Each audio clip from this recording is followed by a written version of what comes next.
I'm gonna trust myself. Oh, I'm gonna love myself. I'm gonna trust myself, love myself, believe in myself like I used to.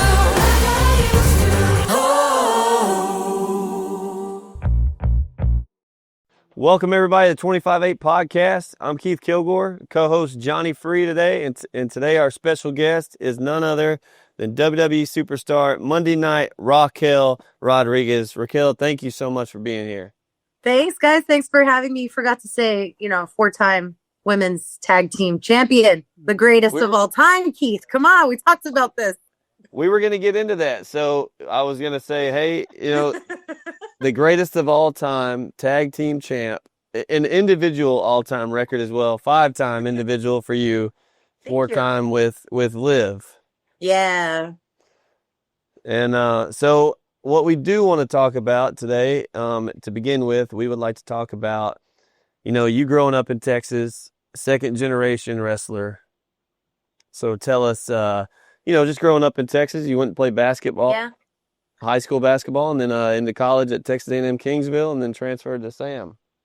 Yeah. No, I grew up in South Texas, so down by the border, the Rio Grande Valley. And I claimed the Rio Grande Valley. I know a lot of people ask me why, because there's so many little towns within. I claimed the whole valley because I lived in Lyford, I lived in Harlingen, I lived in La Feria, in Hidalgo. So I just feel like all of the valley is just my home. I have family in each of those areas and regions, and I just feel at home no matter what part of the valley I'm in. It doesn't have to be a specific town per se, but it was beautiful down there. It was very simple. We didn't have anything crazy, but I wanted to be a wrestler because my dad was wrestling at the time. So we would drive 2 hours to Corpus Christi. We would drive up to Houston, to San Antonio. A lot of times we would go up to Dallas too, just to watch his shows. And it was like the best family trip I ever had. It was my favorite during every weekend to jump in the car with my mom, my sister, and my dad, and we'd go and just watch a show, and then we'd drive back. And I fell in love with the sport mostly because I'm a big daddy's girl. And so anything my dad was doing, I was like, I got to take part in that too. At the time, of course, he told me, no daughter of mine is going to be a women's wrestler. You're not wrestling in bikinis and doing mud fights and all this crazy. No, he's like, no, not for you. So he's like, find something else you like. And I wasn't into dance as much as my sister was, but I knew I was tall. I was different. So I just asked if I could start playing basketball. And I joined the local Boys and Girls Club, and the rest just kind of became history. Once I got seen in the Boys and Girls Club, I got asked to be on an AAU team. Basketball basically became my life from then on out, because I was playing year round. I was traveling to San Antonio and to Houston whenever we could as well, just to see recruits, and to get my face and my skill out there per se. Because I was like driven, and I was like, I'm going to get a college scholarship. If there's one thing for sure, I'm not paying for college. I want to get a scholarship. I want to make that easier on me and my family. So I did. We were the first all Hispanic female team to make it to state, and especially to make it to state from the Rio Grande Valley in 5-on-5 women's basketball. So we made history in my senior year in high school. And thankfully for that, I got college scholarships. I played 2 years at Texas A&M Kingsville, and then I transferred to Sam Houston State in Huntsville, and I played 2 years here. And it was amazing. If I could recommend college sports to anyone, I would say do it. That is a prime opportunity to learn and grow and become a team member and learn how it is to work with other people and to be disciplined as well. So that transition from basketball into wrestling for me felt very easy because I already know that I'm very disciplined and I'm very committed to whatever it is that I have to work hard to get into. So that's basically what it was, move to Orlando and eat, sleep, and breathe wrestling. And it was honestly the best. I learned fast. I picked it up quickly also thanks to my dad, of course, because I had that little bit of knowledge, but I learned a lot about it just being in the atmosphere as opposed to, having to travel every other weekend to try and get to somewhere where I could have wrestling. So it was a long journey, but it was definitely worth it at the end of the day because I had so many life lessons and curves throughout of it. I feel like a grown woman now. I can say that. Well, I will say this too, is you're a pretty good softball player because the first time we actually met in person, you came and played a celebrity softball, celebrities versus veterans, and man, she hit the ball very hard, harder than some of the guys. Yeah. Thanks. So I was just gonna say, if there's one thing I can do, it's I'm gonna swing through. That's all I know. Yeah, yeah. Her and Nadia Taylor, man, crushing the ball. Wow. So So That when did was you take fun. your first bump in the wrestling ring? I took my first bump in San Antonio. So at the school was called TWA, Texas Wrestling Alliance. And back in the day, that's Shawn Michaels' first school. So Shawn Michaels being from Texas as well, he opened up his wrestling school in San Antonio. And my dad was one of his first students as well, his first champion at TWA. So it just felt right. You know, my dad still has his contacts in wrestling in Corpus and in San Antonio. And we called up his buddy Rudy in San Antonio, Texas, Rudy Gonzalez. No relation, just the same last name. And yeah, I went in there and my dad basically told me, he was like, you know, you're either going to know from this one thing if you're going to like it or if you're absolutely going to hate it. And so I took my first bump and that was it because I was laughing and I was like, let's do it again.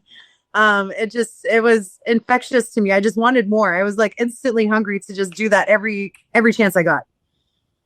That's like all the wrestlers. Every one of them, when they take that bump, that's when they know. yeah, you know, if like, all right, this Yeah, is for me, yeah, or for no, sure. that I don't ever want to do that again. Yeah.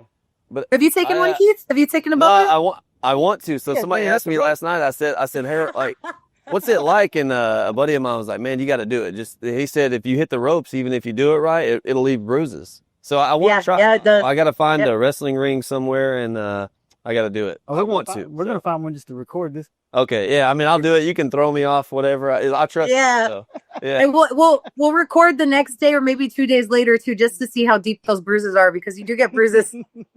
That'll You're work. pretty tall That'll too, work. so you'll probably get one on your ass from that middle rope. That's where I got one right across the ass cheek. It just stays there. Good luck sitting down. He's so skinny, he's gonna fly through the rope. Oh, man. Well, you could. It's a possibility. Johnny, have you hit the ropes? Yes. Yeah, Yep. I know you have. Yeah, of Yep. course. It's not. It's not. So, you know, we were listening to another interview with you, and we hear you do all the driving as well. Most of the time, yes, because I feel like I'm the more focused driver. Usually the people I work with, you know, we're very distracted, especially after having our adrenaline pumping after a show Oh, yeah. for 3 or 4 hours. So there's so much going on. But I feel like I'm pretty good at just, you know, putting the phone away and just making that drive. But also because I'm used to doing those drives with my dad. Like I never had to drive, but I would stay up with him sometimes or I'd nap in the back. But yeah, I do most of the driving. I will say though, and I said this once before too, Liv is great at pushing through those last hours. I don't know how she stays up that long. That girl can go without sleep sometimes. I need sleep. If there's one thing I need, it's sleep for sure. She will push through until we get to our destination. So I appreciate her for that. Well, that's good. That's good. What was some of your highlight moments in college with the basketball? And actually, my first year or my second year when I was playing at Texas A&M Kingsville, I was defensive player 4 months in a row. So like they did it weekly for the conference. I had some really good. I think I was just averaging maybe 4 blocks a game at that point too. But yeah, that was my favorite because I was the defensive player for the year. So that was actually a really good highlight. And we did win conference my junior year here at Sam Houston State. So I do have a ring for winning conference in Southland Conference. That's what it was. Yeah. Man, it's been so long. I can't remember. Imagine the NIL money you could have had with all those blocks back then that they have now. You know, it's crazy because WWE does this thing now too, and it's called NIL, next in line. And so that they had a few of us who are ex-college athletes going to these universities to pretty much, you know, tell the student athletes, they're like, hey, after you graduate, if, you know, you have your degree, you have whatever you want to go, here's plan B. If you guys are interested, and even looking for people, like we had the students come up and like cut promos and just see if that would be someone that would fit the style. And so we would give them this opportunity for this tryout, but learning about how much they make and seeing their locker rooms and seeing how they could make profits off of their t-shirts. I was like, oh my God, you guys are already wrestlers. You're already doing it. Yeah. You're already, it's absolutely insane. We went to Ohio State. The football players in Ohio State are millionaires. These kids are millionaires with these Nike. Oh my gosh, it's mind blowing. I'm so jealous. Yes. I'm really jealous. That girl that was at the celebrity charity thing that we did last year with the big legs and everything. Yeah. She's in the NIL thing. That's where I learned how I've known AJ forever and I've learned this. So you guys make yourself like you're almost like a featherweight when somebody picks you up in the ring and stuff. And that's how you kind of know, right? Yeah. Yeah, I learned that from her. Like when she was. Oh, really? That's her. Alan was trying to teach her how to do this stuff, and he's like, "Man, she's got it. She's just like, you know, I learned that, but anyways. Yeah, it's the body control. It's great body control. You can learn how to really control your weight and your balance and just all of those things. The limit is endless when it comes to wrestling. It just makes it so much easier to have a good dance partner like that. That's what we call him, a dance partner. Yeah. Just going over everything and just, trusting that person in there. That's all, so that's all it takes. And it's special, Yeah. So So I think you guys right now are doing a great job telling stories in the ring too. Like you and Thank you you. guys are doing, you guys are doing a great job with that. Thank you. Thank you. Learning from other people and then actually watching what telling the story part of it is, and it gives you a different perspective on watching wrestling. You guys are doing a great job with that. I think Yeah, Rhea's doing yeah. a good job with that too. Yeah, Ria's been doing a great job with that. She's been, I mean, we all could see it in her from the very beginning. There were some people who didn't see it, but all of us were like, no, she's got it. She's got what it Yeah. takes. And so the storytelling part is the biggest part, I feel like, for any of us, because yeah, we can have a pocket full of amazing moves and do all these crazy things in the rings, but if you don't have characters and you don't have a story and you don't have a purpose, you're not giving the audience anything to like want to be invested in. They're just coming to see a circus show, or are they coming to see a TV show with feelings and emotions and all of these other things. And so I love that we get an opportunity to explore that and to be these different characters and to be these outlandish people, or to really just be ourselves times 1,000 is really the best part about it. Mm-hmm. And like Dom's probably one of the best heels in the business too right now. He is the best heel. Yeah, Yeah. it's an award. He was given best heel in the business.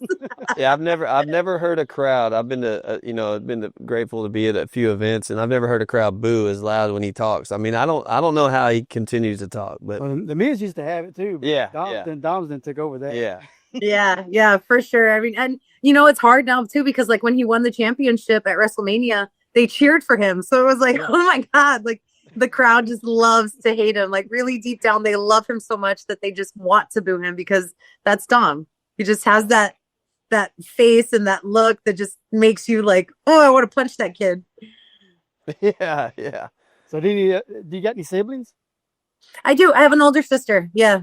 Was she much into wrestling growing up, or? No, not really. When Total Divas came out, yeah, she was more into that part of the wrestling, and I think the women with Total Divas. But when it came down to actually like being in the ring and being physical, she was never really one for that. So when we were little, because we're 2 years and 2 days apart, she's older. We would pick on my dad a lot. Obviously, we know he's a wrestler. We've been in the ring with him at this point. So we would like, double team him. We would jump him from behind, or like get him when he's like asleep on the couch or something. And if my sister got caught, she would instantly be like, oh my God, no, I can't. No. Vicky, help me. Vicky, help me. Vicky, help me. And like scream for me and cry for me. And I'd go and I'd help her. But if I got caught, I'd be like, Maddie, I need you. Maddie, come over here. Maddie, help me, please. She would not come. She would not come help me, because now my dad's in control and she knows she's not going to get one over on him. So, I mean, maybe she would have made a good heel, she could have been on that level. But yeah, she wasn't meant for the physical part of wrestling. The other parts, yes, she gives me her opinion. Have you gotten to do any of the Lucha Libre stuff? Or? Yeah. When I was before I actually got recruited by WWE, I was trying to go everywhere in Texas that my dad had connections, or just wherever I could meet my dad so that I could get in a ring and train. And so most of the time that was in San Antonio, and I would drive from Huntsville to San Antonio, or I'd go to Corpus, where we have family, the Galvans. They have a wrestling ring down there. And sometimes when I go home to the valley where my parents were living, of course, we're right on the border. My dad found some luchadores that had a ring in a storage unit. And I would go in there and I would train with them. And it was the best thing that I could do for my cardio. It was the best thing I could do for my flexibility, for my footwork too. I feel like it helped me just as a big wrestler, a big person in general, because we tend to be clumsy giants, as some people like to call us. But I feel like it really helped me with my footwork so that I could be more quick and light on my feet, more like an athlete. And I never did anything too crazy, but I did give Nia Jax a Hurricane Rana one time. And I also gave her a crossbody. And so that was really the only time that I got to show off my lucha libre skills. But, if I had the right partner in there, I think I could do a whole run up the ropes, boingy boingy thing if I really tried. I believe it's in me for sure. Yeah. Is there any legends that you would say that you grew up watching that, may have retired by now? You said, man, I wish I, could have gotten in the ring with them. Is there one that you said? Yeah, I would have loved to have been in the ring just with China, to feel her aura and to feel her presence in the ring. I think that was one of the major things she carried with her. And also just to hear about like her confidence as being a bigger woman and being a more, stronger woman as well. Like that really would have been something that I would have looked forward to. I did have a little bit of an opportunity to talk and speak with Beth Phoenix, who also I looked up to as being a strong, beautiful, powerful woman in the ring. She's a big inspiration for me and still today with everything that she does in life. So getting to have that moment as well has been something that's been really, really special. But yeah, those are the two main ones I think I could think of for sure. I get to talk, the best thing about my job is that I do get opportunities to speak with amazing wrestlers like AJ Styles. I get to speak with The Undertaker when he comes by. So I get these opportunities with people I used to watch and admire. I've seen Stone Cold a couple times, that's been really cool to hear his opinion. So I guess I could say I've had this already. But it's been really good. It's been really insightful for me. I think it's really helped my career as well. And so I'm very grateful for that.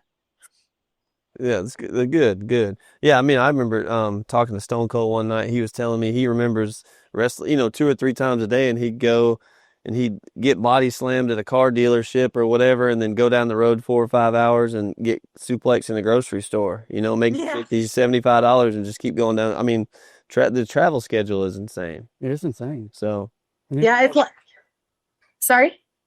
I said, when you guys, I mean, it's hard on you guys. Yeah. It's lightened up a little bit because we haven't had too many live events starting this year just in general. So like that's been, it's really just been TV and whenever we can train. But when we were doing live events, the schedule was rigorous, especially hard on the body for being in a car or an airplane for so many hours and then taking bumps and then you're back in the car. It's tough. It's tough for sure. But, I feel like a lot of us too have found ways to help that kind of with like the ice baths that everyone's doing. Everyone's getting in the sauna. Everyone's really cautious about their bodies these days. Like it's a different culture. It's a different culture for sure from what it was. Oh, AJ's got me addicted. I do the cold plunge workout and do the sauna every day. He's got a good little system out there too. I've seen that on social media. His little cold plunge. He's made a big difference in my life with that stuff. I mean, I do it every day now. I feel like if I don't do it, I'm cheating. Yeah. I mean, it's crazy how it does. I mean, it's insane. Yeah, they say that cold plunge and sauna is a game changer. I mean, every professional athlete, football, whatever it may be, they say that's the game changer now. And the DDP power cups are good too. Yeah, DDP power. Yeah, we used to do that in the PC. DDP would come to the performance center out in Orlando, and he would put us through a class. That guy's tough. I'm so happy for how strong he still is. Seeing him at Hall of Fame this year at WrestleMania, I was just like, damn, he hasn't lost a beat. And how many people he helps is insane. Yeah, it's beautiful. It's crazy. Yeah, but no. So you got a big event coming up Saturday. Saturday night's main event. Saturday. Scheduled to do anything that evening? No, I don't know if we'll be on Saturday night's main event, but Liv has been out for a couple of weeks because she's been shooting a movie out in Tokyo, so that's a big opportunity for her. Hopefully she'll be back Monday, so that's a big event for us right there. Yeah. Just to have her back in the clubhouse and back in the storyline, just because the storyline's getting a lot more interesting now. Like things are starting to unravel. So Monday Finn brought Roxanne in. She brought chicken nuggets for Dominic, and it seems like he's trying to build a little wedge between there. But I will tell you guys, me and Liv and I we had this conversation this morning. Maybe it's the Latina in me. I don't know what it is in her. Maybe she has some Latina in her, but we're both very territorial. And so having Roxanne come into the clubhouse, and this is like on a real deep level for us too, like personally in real life, we feel this. And that's why it translates, I think, onto the TV because we're both so territorial. So seeing her in there, I was like, oh no, they're nope. This is my clubhouse. I'm the main alpha here. While Liv is out, I'm the main alpha. You got to go. So speaking of, have you ever got a chance to go wrestle in Japan? No, I haven't. I would. I mean, that's on the bucket list. I think right now with what our schedule is looking like, we're doing so many European tours. We're going to so many different countries. Japan is probably up next on the list. So like our schedule coming up, we're going to Saudi Arabia, I think in June or July. And then we come back and we have a European tour before a Clash at the Castle in Paris in August. And then we come back and then we have Crown Jewel in Australia again, which would be at the end of October. So we have a lot of international travel coming up. Plus, we just acquired AAA in Mexico. So I know that we'll be doing a lot of stuff with AAA in Mexico City. So, I mean, Japan is it's the next one. It's coming up. So I'm hoping I'm on that card and I get to be on that list because I know the culture over there is they love wrestling, right? They love wrestlers in general and they respect it. And seeing some of the matches that I had before, like Asta versus Naya, when they did a live tour out there, the fans were completely silent.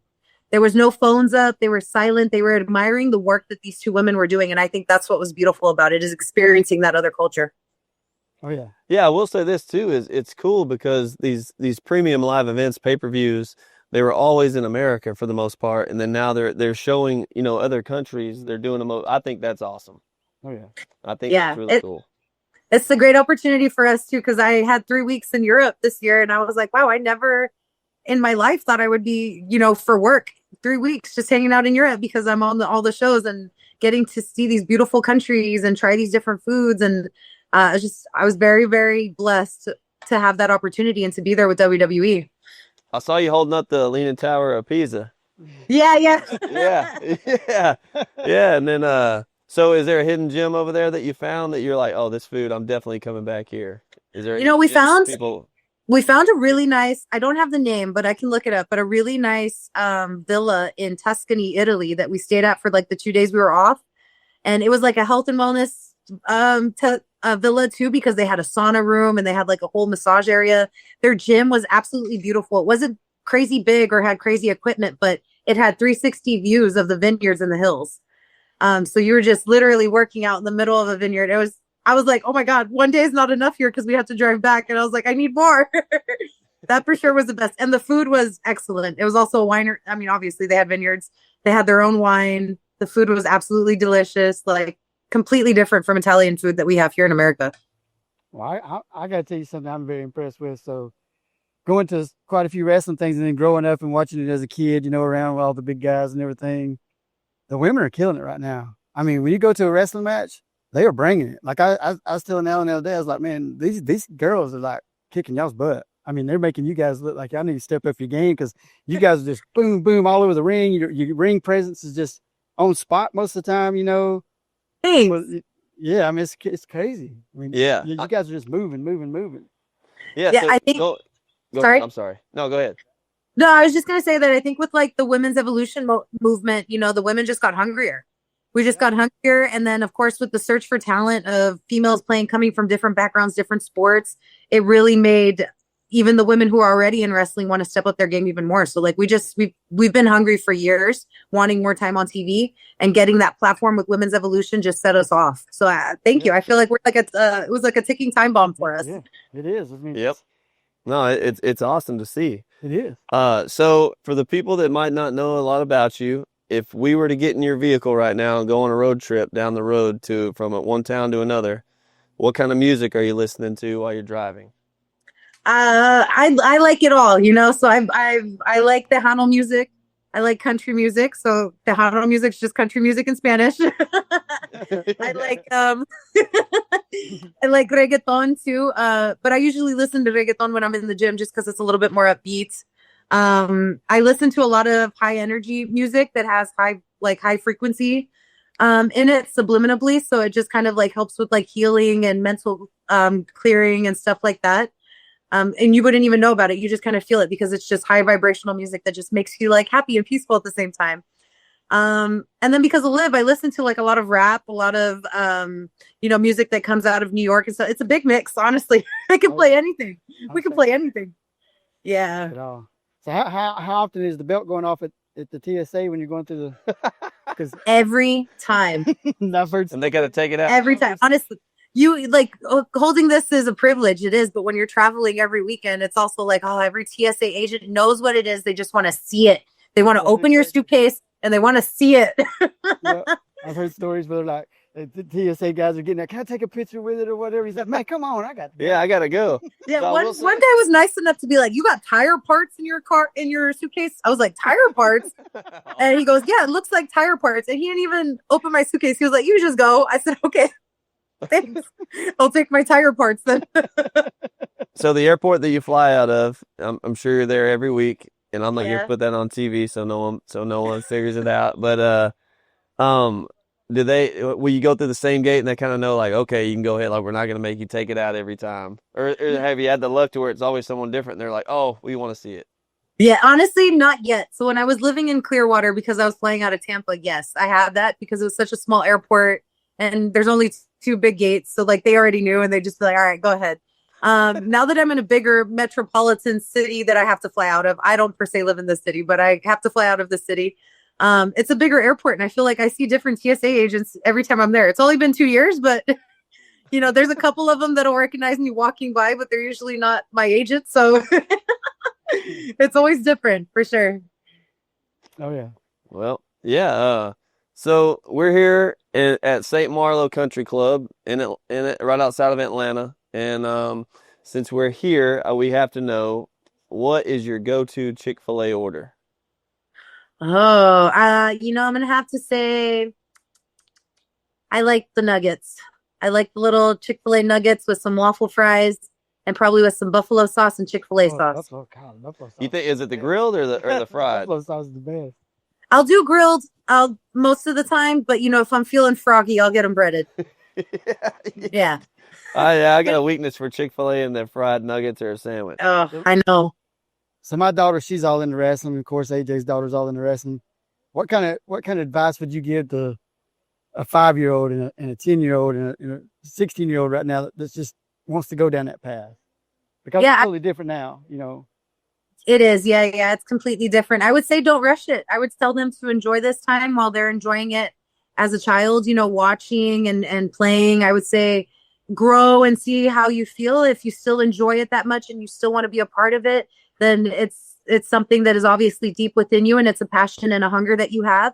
Because that's how I felt, but I'm very glad that my father kind of told me I had to graduate college before I could pursue wrestling because I got to experience a little bit more of life. I got to experience what it was to go to college. I got to experience, different friendships that weren't just part of wrestling. I got to experience doing different things with my teammates or going on trips with friends. Just because once you become a wrestler, this becomes your life. This is a 365-day sport. And granted, it's amazing to eat, sleep, and breathe this. It's absolute blessing to be a part of WWE. But there's still something special about that outside life that I hope people can remember and connect to and always come back to when they need to be grounded again. Because this is such a roller coaster. It'll take you on so many highs and lows. To have something like a strong foundation, like your family or your background or whatever it is that you were able to build from your experiences, as a preteen going into college. I think that's really, really important, especially for young women these days. Because we're becoming such boss babes, just handling so much on our own and growing our own empires. I think it's really important to have something like your background to come back to and feel grounded and feel humble again. So when are we going to, since you and Liv have broken these records and stuff, when are we going to see a Liv and Raquel bus at the sides? Right. I know that's next on the tour. That's next on the tour. We're gonna have a Liv and Raquel tour going on with our bus and our faces all over it. They might have those. They got to change up the trucks that they have right now for the next renders for next year. So exactly. Yeah. We might be on that one next. You'll see us. Yeah. No. So do you think with everything going on in WWE? Do you think it is good for, like you were saying, for the kids, as far as, whether you're 6 or 10 or 16, do you think it's good also to go into jujitsu, just something else that'll help transition you into that if that's what you end up, wanting to do at the end? 100%. 100%. Yeah. I mean, get involved in anything, any kind of sport. I did a little bit of karate when I was younger. Mostly basketball, but I played volleyball and other sports here and there. And then I also did a little bit of what's it called? Self-defense training. So, when I first started at WWE, because we were getting so many more women, Eve Marie, who used to wrestle for WWE, she married one of the Gracies. And so she has her whole self-defense, business that they run where they literally teach women who are in these scenarios, because she was in those scenarios of walking into a gas station late at night alone, or, walking to her car just from wherever and people recognize her. And so that was very helpful. And it's pretty much just like jujitsu, a little bit of judo mixed in there. I think it's very important. Yeah, definitely put your kids in jujitsu and judo. It's not only going to help them in wrestling, it'll help them in life. They'll just become very aware of their body control, but they'll become aware of their surroundings, and they'll just be walking little weapons that can defend themselves if they need to. Yeah. Oh yeah. Yep. Nice. So what's the next goals for Raquel? And what do you want to see yourself? Yeah. I think the next goal for me is to get a singles title for sure. I mean, I love holding these tag titles with Liv for sure, and getting to hold these for the 5th time is an absolute honor. Just being with the record that I've had when it's come to tags, but I think my next goal is to become a singles champion, whether that's the Women's World Champion or the WWE Women's Championship. There's also the U.S. title and the Intercontinental title, and so I'm just trying to rack them up this year. That's what I think my slogan this year is going to be: rack them up, Raquel. Because I just want all the new titles, lined up in my house. Yeah. So that's an when you WWE. yeah. When you see me getting the U.S. title and the Intercontinental title, I'm on my tour right now. Rack 'em up, Raquel. It's happening. Yeah, that's a good merch item too. Rack 'em up Raquel shirt. Yeah, I would love to see you and Rhea in the storyline together at some point. That'd be awesome. I love working Rhea. She's really honestly one of the best in the business. She is the best in the business. And so she's at a different caliber and different level. And it just steps my game up every time I get to step in the ring with her. Plus, I feel like we have amazing chemistry just from our history together. And so getting to have that opportunity to work with another big girl that moves and is creative and does these innovative things, it's always so much fun. So I am looking forward to the next time I get to have a big storyline with her. Mm-hmm. She's really good being a heel too. Yeah. I mean, she's really good at it. Yeah. So So what do you think as far as life after wrestling? Is there anything you want to do that you have planned? No, honestly, so life after wrestling for me, I'm thinking about what my plan would be, and I don't know if it's just maybe taking a step back out of the spotlight for a while, but I have also thought about acting. I've been doing a couple of courses just on that and looking into that a little bit, but there's only one 6-foot Mexican American walking around these parts, and that's me. So I'm ready for my next superhero movie role whenever they're ready to give it to me. No, and I also think WWE does really well, because you're cutting promos and you're doing all that. So I think it trains you for acting too. It does, yeah. It's a good transition. Yeah, I would even be open to like hosting a show too, maybe doing something with that. Whether it's like, house renovations or food or something like that, that would be cool too. My degree that I got in college was broadcast journalism because I wanted to stay involved in sports. So even going and doing something with that would be cool too for me, I think. Yeah, or even you can host. I heard they're bringing back Fear Factor, so you might do that one. I would love to do that. I used to watch that show religiously, and I tried a couple of the, they put all the nasty stuff in the blender. That's the worst. Oh man, yeah.